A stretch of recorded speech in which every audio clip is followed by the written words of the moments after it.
చాలామంది కన్నా మీరు అదృష్టవంతులు. You are luckier than most people. మీకు ఎప్పుడైనా మీరు చేసే ఉద్యోగంలో ఒత్తిడి, ఆందోళన అనిపిస్తే బాధపడకండి.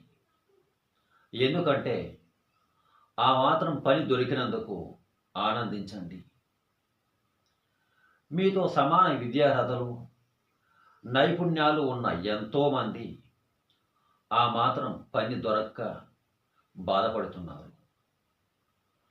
మీకు మీ కుటుంబ సభ్యులతో గొడవ జరిగి బాధపడుతున్నప్పుడు మీకు ఓ కుటుంబం ఉన్నందుకు సంతోషించండి. ఎందుకంటే వారి బాధలు చెప్పుకోవడానికి పేరెంట్స్ అయిన వాళ్ళు లేక ఈ ప్రపంచంలో ఎంతోమంది బాధని అనుభవించేవారు మన కళ్ళ ముందే మనం ప్రతిరోజు చూస్తున్నాం.